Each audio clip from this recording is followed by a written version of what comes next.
Explorers in the Arctic once discovered something that seems impossible. Eating nothing but lean meat can actually starve you to death, even while your stomach is completely full. It's a real, documented condition, and it reveals something surprising about what your body actually needs to survive. Here's what would really happen if you ate only protein every single day. In the beginning, an all-protein diet might actually feel great. Protein is the most filling of all nutrients, so your appetite would drop fast. Your body, unable to rely on its usual carbohydrates for quick energy, would shift into a state called ketosis, burning fat and protein for fuel instead. Many people report an early boost in energy and rapid water weight loss in the first few days, mostly because protein-heavy diets flush out stored water along with depleted carb reserves. Behind the scenes, your kidneys would be under serious strain.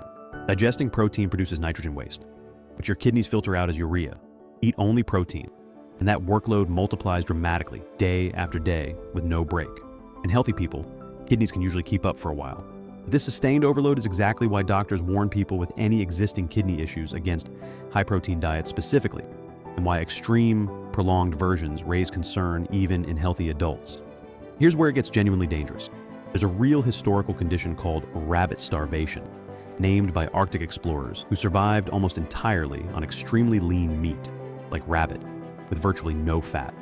Even while eating plenty of food, they developed diarrhea, headaches, fatigue, and a strange, desperate craving for fat, sometimes to the point of illness.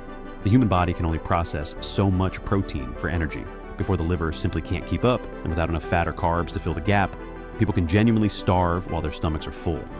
On a lighter, but still unpleasant note, many people on very high protein, low carb diets develop something nicknamed keto breath, a fruity, sometimes metallic odor caused by ketone byproducts leaving the body.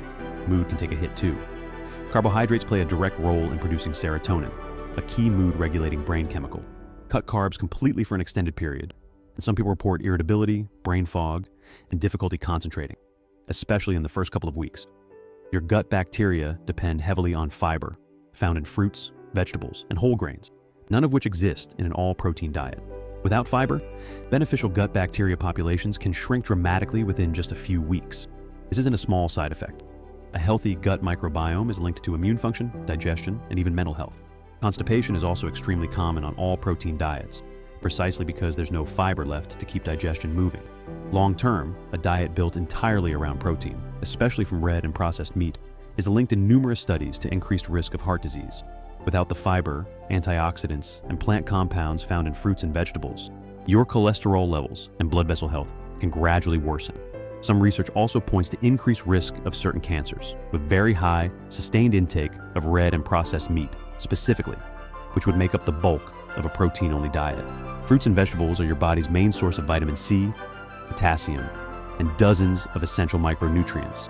Cut them out completely, and deficiencies would start appearing within weeks to months. Vitamin C deficiency alone can eventually lead to scurvy, the same disease that plagued sailors on long voyages centuries ago, causing bleeding gums, joint pain, and slow wound healing. It sounds like ancient history, but it's a direct, documented consequence of a diet with zero plant intake.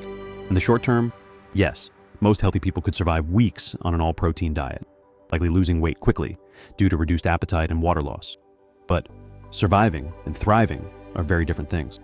Every major health organization, including the World Health Organization, recommends a balanced intake of protein, carbohydrates, and fats, along with fiber-rich fruits and vegetables, specifically because the human body evolved to run on that combination, not on any single macronutrient alone. Protein is essential, there's no debate about that. But the human body wasn't built to run on any one nutrient alone, and pushing it to the extreme reveals just how much your body relies on balance, not just quantity. Sometimes the most surprising health lessons come not from what a nutrient does, but from what happens the moment everything else disappears.